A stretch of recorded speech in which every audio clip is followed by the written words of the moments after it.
नमस्ते दोस्तों। डर की सच्ची दास्तान में मैं आपकी दोस्त एक नई कहानी के साथ आपका स्वागत करती हूँ। आज की कहानी बहुत ही डरावनी है। उम्मीद है आपको पसंद आएगी। चलिए तो फिर कहानी में आगे बढ़ते हैं। विनोद, ऐसे मत करो। पहले बच्चों को बाहर निकालो पानी से और तुम भी जल्दी निकलो। सर्दी लग जाएगी तो फिर मुझे मत कहना। फिर रहना नाक को रुमाल बांधकर। सीमा साथ में सबके लिए तौलिए लेकर आई। विनोद का कंस्ट्रक्शन का बिजनेस था और सीमा उसकी पत्नी। बड़ा ही सुखी जीवन बिता रहे थे दोनों। उनके जीवन में इतनी खुशियां नहीं थी जब तक ये दोनों बच्चे नहीं थे। देर से सही लेकिन सीमा की गोद भर गई। एक लड़का और एक लड़की, दोनों बहुत प्यार से रहते थे। लेकिन छोटी लड़की रिंकू सबकी बहुत चहेती थी। अपने पापा की जान थी वो, अपने दादा दादी की भी। सारे परिवार की वो जान थी। सारा परिवार मिलजुल कर रहता था। विनोद और बच्चों का नहाना हो गया था। सब खाने के टेबल पर आ गए थे। खाना हुआ और सब अपने रूम में चले गए। विनोद बाहर ही बैठा था। तभी उसके पिताजी आए। क्या बात है विनोद, क्या सोच रहा है? पिताजी ने उसके कंधे पे हाथ रखा और बगल में आकर बैठ गए। कुछ नहीं पिताजी, अपना वो नदी का जो पुल बन रहा है ना, उस प्रोजेक्ट के लिए मुझे शायद वहाँ जाकर रहना होगा, जहाँ से आना जाना मुश्किल होगा। वैसे काम रात दिन का है तो आजकल सामानों की भी चोरी बहुत हो रही है। मैं वहाँ रहूँगा तो सब पे मेरी नज़र रहेगी। विनोद जरा चिंता में बोल रहा था। तो क्या हुआ, आखिर काम है तो करना ही है। कब जा रहे हो? पिताजी, मैं बच्चों को यहीं रख कर जाऊँगा। वहाँ कैसा इंतज़ाम होगा मुझे नहीं पता। आपको अकेला छोड़कर जाने का मन नहीं कर रहा मेरा। विनोद जरा दुखी होकर बोल रहा था। तुम जाओ और अपना काम करो, यहाँ बच्चों के बारे में मत सोचो। पिताजी उसकी पीठ को थपथपाते हुए बोले। जाने का दिन आया। सीमा और विनोद दोनों को लेने के लिए गाड़ी आई। साथ में मैनेजर था। उसका नाम रघु था। रघु एक ड्राइवर के साथ आया था। सबने मिलकर नाश्ता किया और सामान गाड़ी में डालकर चल पड़े। ये कंस्ट्रक्शन साइट घर से काफ़ी दूर थी। कुछ 2 घंटे का लंबा रास्ता था। रास्ते में हरी भरी झाड़ियाँ, खेत और कभी जंगल। सीमा को ये सब देखकर काफ़ी अच्छा लग रहा था। बहुत दिन हो गए थे वो बाहर नहीं निकली थी। मैनेजर ने वहाँ के एक जमींदार की हवेली किराए में ली थी। बंद थी तो सस्ते में मिल गई। गेट के अंदर जाते ही नंदू और कमला दोनों भागते हुए आए। नंदू यहाँ सफाई का काम करता था और कमला रसोई और घर की सफाई करती थी। वो दोनों हवेली के गेट के पास बने घर में रहते थे। नंदू भागते हुए आया और गाड़ी के से सामान निकालकर अंदर ले गया। कमला कुछ सामान लेकर सीमा को घर दिखाने के लिए ले गई। सीमा को घर बहुत पसंद आया। शहर में रहने वालों को वैसे ऐसी जगह बहुत अच्छी लगती है। आते ही विनोद को फ़ोन आया। वह मैनेजर के साथ उसी गाड़ी में बैठकर साइट पे चले गए। यहाँ सीमा पूरा घर देखकर बहुत खुश हुई। उसने और कमला ने मिलकर खाना बना लिया। अब वो शाम को विनोद का इंतज़ार कर रही थी। विनोद आने के बाद पहले नहाने चला गया और बाद में खाना खा के बरामदे में नंदू और कमला के साथ आग जलाकर बातें करने लगी। काफ़ी देर बाद सब सोने चले गए। सीमा और कमला की बहुत अच्छी बनने लगी थी। नंदू को जैसे बड़ी बहन बन रही थी, वो भी दीदी कह के बुलाने लगा था। ऐसे कुछ 8-10 दिन बाद सीमा ने घर में एक तहखाना ढूंढ लिया। कमला को पूछा तो उसको इस बात की कोई खबर नहीं थी। लेकिन कमला ने सीमा को बोला, दीदी ऐसे पुराने तहखाने में आत्माएं होती हैं, मैंने टीवी में देखा है। इस पर सीमा जोर से हंस पड़ी। भूत प्रेत कुछ नहीं होते, पागल। चलो देख कर आते हैं। दोनों अंदर गई। वहाँ बहुत धूल थी लेकिन काम का कुछ भी सामान नहीं था सिवाय एक के।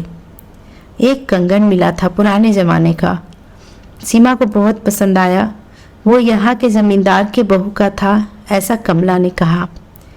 कमला ने पहले तो सीमा को रखने से मना किया लेकिन सीमा की जिद के आगे वो कुछ न कर सकी। उसने वो कंगन सोनार से साफ करवा के सीमा को दे दिया। बस उसी दिन से विनोद और सीमा के जीवन में भूचाल आ गया। विनोद कभी कभी रात को देर से आने लगा था। वहाँ काम जोर से चल रहा था। उसको काम के अलावा अब कुछ सूझ नहीं रहा था। एक बार विनोद को रात को आते हुए देर हो गई थी। उसने सीमा को फ़ोन करके खाना खाकर सो जाने को कहा।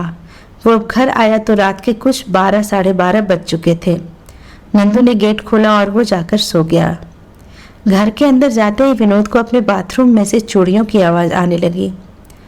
उसने ज़्यादा ध्यान नहीं दिया। वो फ्रेश होने गया और वहाँ कोई नहीं था। बाद में उसने खाना खाया और अपने रूम में चला गया। अंदर जाकर देखा तो सीमा अपनी जगह पर सोई थी। उसने उसे बिना जगाए खुद सो गया।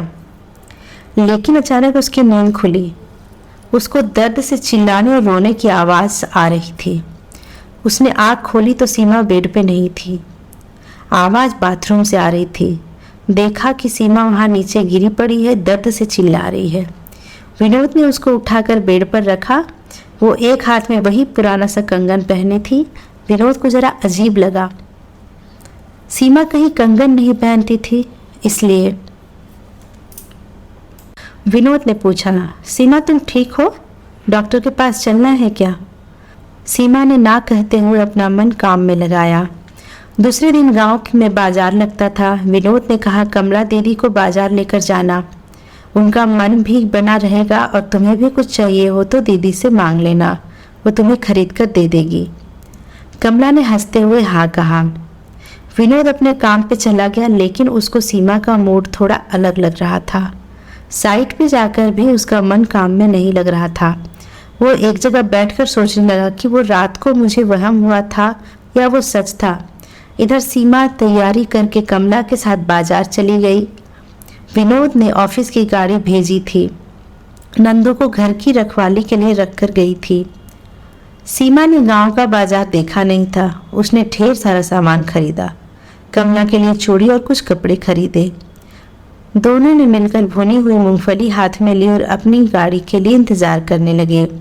तभी कमला को कुछ याद आया। दीदी मैं वो अभी आती हूँ। हमने धनिया तो लिया नहीं। उसके बिना खाना अच्छा नहीं लगेगा। आप यहीं रुकना, कहीं जाना नहीं। इतना कहकर कमला धनिया लाने चली गई। वह जब वापस आई देखा कि बहुत भीड़ लगी थी। हल्ला हो रहा था।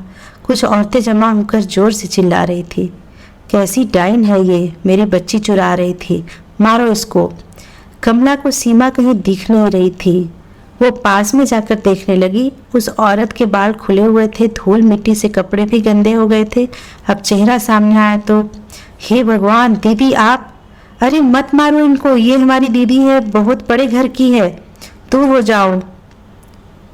इतना कहते हुए कमला सीमा से उसका हाल पूछने लगती है। एक औरत गुस्से में बोल रही थी, यह कैसी औरत है, मेरे बच्चे को चुरा रही थी। सीमा अपने मुंह से कुछ बोल नहीं पा रही थी। कमला के पल्ले कुछ पड़ नहीं रहा था।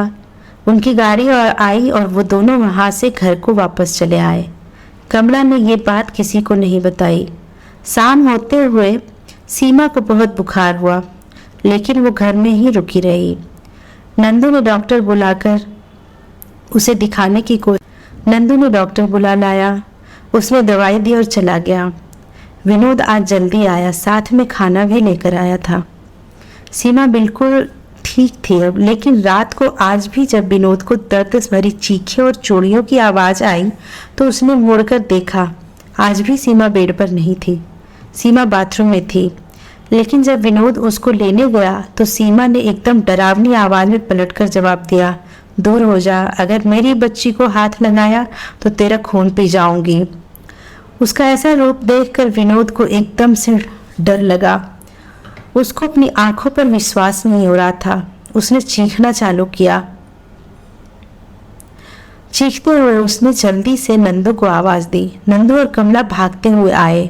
सीमा का वो डरावना रूप देखकर उसकी भी आंखें और रूह कांप गई। उसके बाल खुले थे, आंखें खून सी लाल, चेहरा इतना भयानक, उस पर कटने और जलने के निशान। सीमा जोर से चीख कर बोलती है, तुम और नंदू सामने मत आओ, तुमसे हमारी कोई दुश्मनी नहीं है, मुझे मेरी बेटी दे दो, मैं यहाँ से चली जाऊंगी। ऐसा बोलकर सीमा रोने लगी और फिर बेहोश हो गई। कमला यह देख एकदम से सुन्न हो गई थी। वो बाहर भागी। नंदू और विनोद भी साथ में भागे और दरवाज़ा बंद कर दिया। यह सब क्या है कमला, मुझे कुछ बताओगी? तुम्हें वो अक्का क्यों बोली? विनोद ने ज़रा गुस्से में पूछा। वो वापस आ गई साहब, वो वापस आ गई है अपना पुराना बदला लेने। मैं बोलूं कि मुझे अक्का कोई दूसरा नहीं बोल सकता, एक ही थी, वही थी, वो आ गई है साहब। अपनी लड़की की मौत का बदला लेने आ गई है।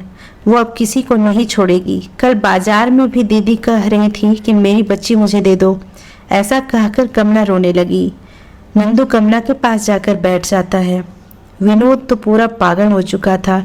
कमला क्या बोल रही थी कुछ समझ नहीं आ रहा था। कमला ने बताना चालू किया। साहब, ये जो हवेली है ना, वो जमींदार बड़ा ही निर्दयी आदमी था। उसने अपनी बहू और बेटी को अपने हाथों से मार डाला। हम दोनों गवाह हैं साहब, लेकिन गरीब की कौन सुनता है। डर और गरीबी के कारण हमने अपना मुंह बंद रखा। विनोद थोड़ा शांत हो रहा था।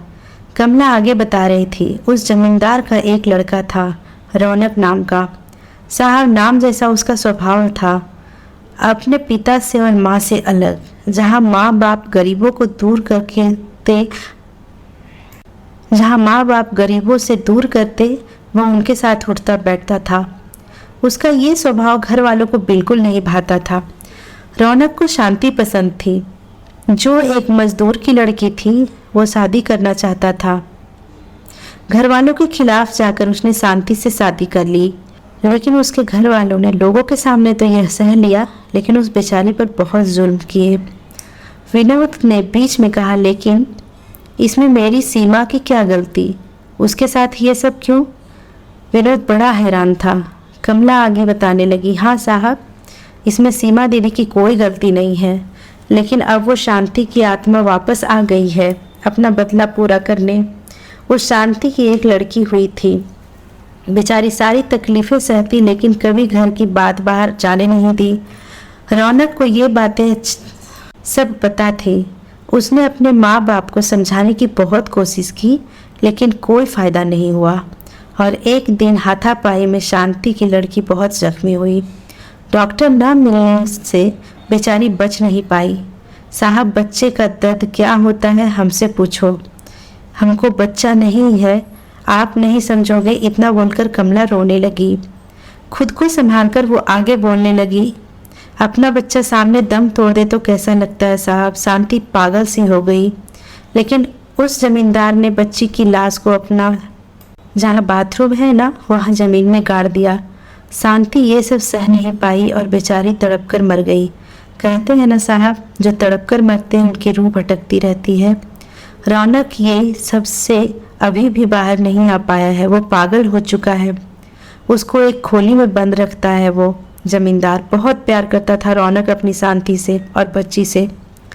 उस बेरहम जमींदार ने शांति की लाश को भी कहीं गायब कर दिया। उसकी लाश आज तक किसी को नहीं मिली। ये सब सुनकर विनोद सुन्न रह गया। कैसे हैं ये लोग, और अब मैं अपनी बीवी को कैसे बचाऊं, यही सोच में वह पड़ गया। सुबह होते ही नंदू एक तांत्रिक बाबा को लेकर आया। उन्होंने समस्या का हल बताया। शांति की आत्मा को मुक्ति देने के लिए पहले शांति को कहाँ गायब किया गया है वो देखना पड़ेगा। विनोद ने पुलिस में रिपोर्ट दर्ज की। विनोद ऐसे लोगों को ठीक करना जानता था। पुलिस ने जमींदार और उसकी बीवी को नंदू और कमला के बयान पर हिरासत में लिया। शांति को उसने खेत में दफनाया था। उस तांत्रिक ने खेत से खुदवाने में शांति की अस्थियां निकली। उस तांत्रिक ने खेत में खुदवा के शांति की अस्थियां बाहर निकलवाई।